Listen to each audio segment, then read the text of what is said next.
किसान साथियों, आज जो है हम कुशल पाल तिवारी जी के यहाँ गोंडा जिले में है और इनके गन्ने के प्लाट में है। इसमें शरतकालीन गन्ने के साथ चने की खेती थी। क्यों भैया? जी जी जी। ये कुशल पाल जी के कुछ सवाल हैं, ये पूछना चाहते हैं, तो फिर कोशिश करेंगे कि इनके जवाब जो है देकर इनको संतुष्ट किया जाए। क्या पहला सवाल क्या है कुशल पाल जी? बोलिए। नमस्कार सर। नमस्कार भाई साहब नमस्कार। और सभी किसान भाइयों को नमस्कार जी। श्रीमान जी, जैसे आपसे सलाह ली और मैंने सिंगल बीज से, जैसे हमारे यहाँ के विशेषज्ञ बता रहे थे कि सिंगल लाइन नहीं हो पाएगी, डबल लाइन होगी, लेकिन मैंने आपके बतानुसार सिंगल लाइन की बुआई की। ये 14-201 गन्ना है और सर जमाव भी ठीक ठाक नजर आ रहा है।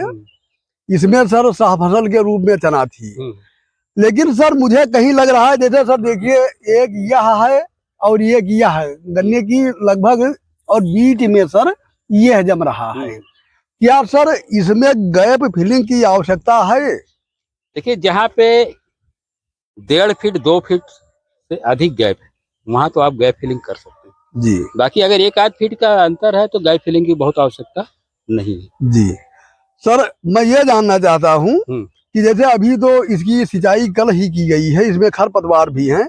अब इसके ओट आने पर इसमें निराई गुड़ाई की जाएगी। निराई गुड़ाई करने के बाद में सर इसमें किस उर्वरक का प्रयोग किया जाए और उसकी मात्रा क्या होगी? सहफसली खेती थी जी, तो कुछ सहफसली खेती ने इसके पोषक तत्व के लिए, कुछ गन्ने ने लिया, तो बेहतर ये होगा कि इसमें थोड़ा सा डीएपी, थोड़ा सा पोटाश, थोड़ा सा यूरिया, तीनों का मिक्सचर बनाइए और गन्ने की लाइन में ऐसे पहले ओट आने पे डाल दीजिए, तब इसकी गुड़ाई करिए। गुड़ाई ऐसे करिए कि जो आप खाद डाले हैं गन्ने की जड़ों के पास पहुंच जाए, तभी उसका जो खाद आप डालेंगे डीएपी पोटाश, तभी गन्ने की जड़ें उसको क्या करेंगे, अवशोषित करेंगे। जी।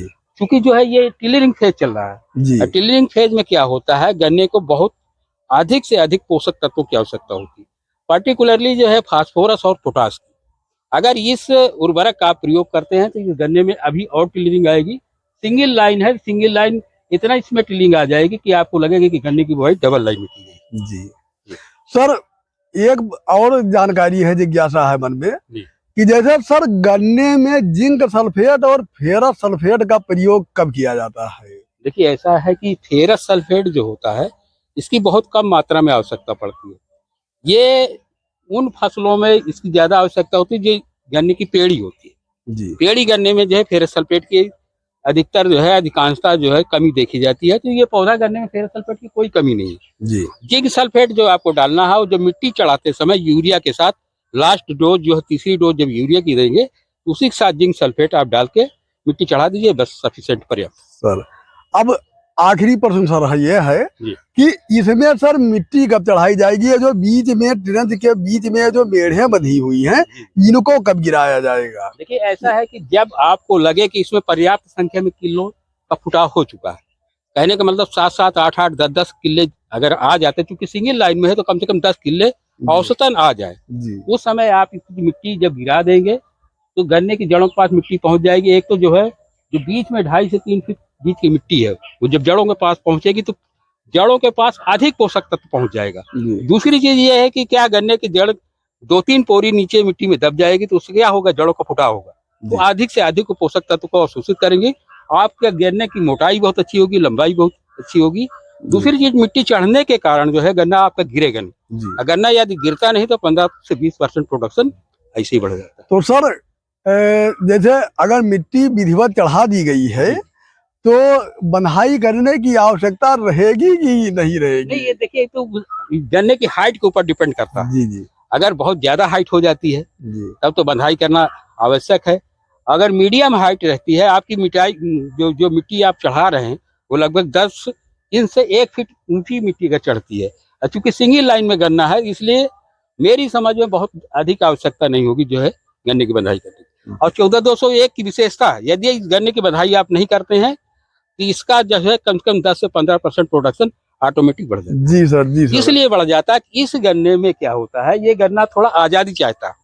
इसकी पत्तियां चारों तरफ से झूलें, चारों तरफ से इसमें प्रकाश आए, और इसके जो धनायन पोषक तत्व हैं वो एक्टिव होते हैं तो प्रकाश संश्लेषण क्रिया अधिक होती है।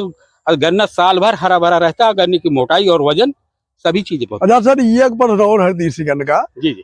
आज जैसे हम 118 15 023 और 238 में बरसात में एक काम करते चले आ रहे हैं कि इसकी जो पीली पत्तियां नीची वाली होती हैं जी। उनको सर बरसात में गिरा देते थे, क्या इसकी भी गिराई जाएगी कि इसकी नहीं गिराई जाएगी?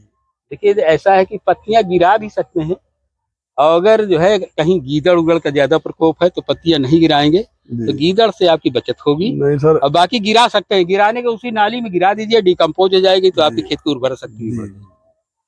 चलिए सर, बहुत बहुत धन्यवाद सर। ठीक है, धन्यवाद। नमस्कार।